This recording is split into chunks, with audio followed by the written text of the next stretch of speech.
एक और मुद्दा आ रहा है बच्चों के कोविड-19 की डिजीज़ का।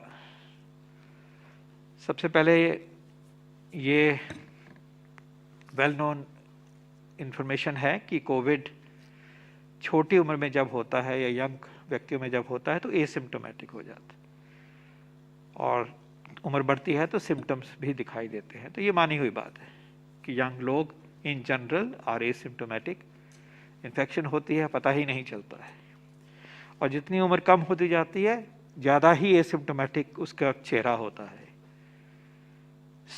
हमेशा ये मान के चले हैं, और ये नॉलेज है, ग्लोबल नॉलेज है, देश में भी ये देखा गया है।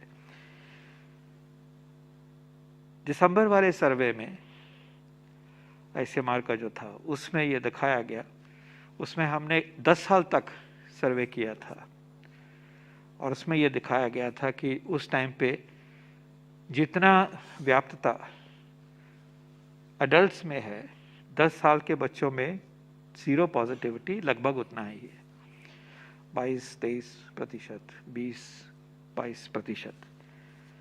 कहने का मतलब यह है कि बच्चों में इसका इफेक्ट उस तरह से देखा जाए तो था ही, अगर था तो वो स्प्रेड भी करते हैं। कई साइंटिफिक पेपर भी आए, जिसमें एक तमिलनाडु की इंपॉर्टेंट स्टडी आई थी कुछ महीने पहले, उसमें भी दर्शाया गया कि बच्चों को इफेक्ट होता है, एसिम्प्टोमेटिक होते हैं, लोग स्प्रेड भी कराते हैं। So this is all well known. लेकिन इसके रिस्पॉन्स में क्या करना है हमें? रिस्पॉन्स में वही काम करने हैं जो हम और साइंटिफिक कम्युनिटी ने हमेशा एम्फेसाइज किया है। अपने आप को बचाना है कोविड अप्रोप्रिएट बिहेवियर से, मास्क लगाना है, और 10 साल 11 साल वाले बच्चे भी जो उनको भी इनकरेज करना है कि वो भी मास्क लगाएं, वो भी डिस्टेंस मेंटेन करें, सोशल डिस्टेंसिंग मेंटेन करें, वही चीज़ें करनी है। और भारत सरकार ने कुछ हफ्ते पहले बल्कि बच्चों में अगर कोविड विजिबल होता है, बीमारी दिखती है, तो जो करना चाहिए उसका प्रोटोकॉल ऑलरेडी हमारे वेबसाइट पे है। साफ सुथरा, clear cut, science driven, evidence driven protocol is already available, and that should be followed. should the children have these symptoms। और ये अनकॉमन है कि सीवियर डिजीज हो, लेकिन हो तो उसको भी समझाया गया कि कैसे टैकल करना है। इसके अलावा जो कोवैक्सीन है हमारा वैक्सीन, उसको परमिशन दी गई है कि वो बच्चों में आप ट्रायल आगे लेके जाएं।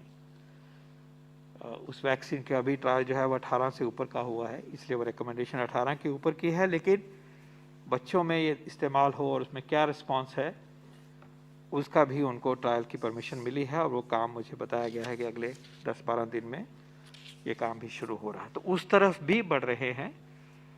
बाहर भी एक दो जो बाहर के वैक्सीन बने हैं वो बच्चों पे अभी टेस्ट होने शुरू हुए हैं। तो इसके ऊपर साइंस की नज़र है, लेकिन जैसे मैंने कहा कि ये लेके चले कि बच्चों को भी एसिम्प्टोमेटिक इन्फेक्शन होती है, बच्चे भी स्प्रेड करते हैं, खासकर जहाँ तक डेटा दिखाता है 10 साल की उम्र तक, और बच्चों में एसिम्प्टोमेटिक है तो पता ही नहीं चलता। अगर हो तो सेल्फ प्रोटेक्शन के अलावा जो होम केयर के प्रिंसिपल्स बार बार हाईलाइट करते हैं उन पे भी लागू होते हैं, और अगर सिग्निफिकेंट डिजीज़ है तो उसको हमें प्रोटोकॉल के द्वारा हमें उसके ऊपर वॉच रखनी है। और ये protocol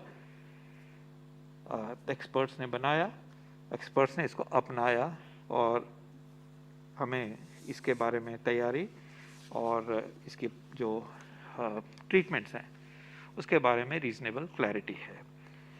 So I'll stop here. Thank you so much.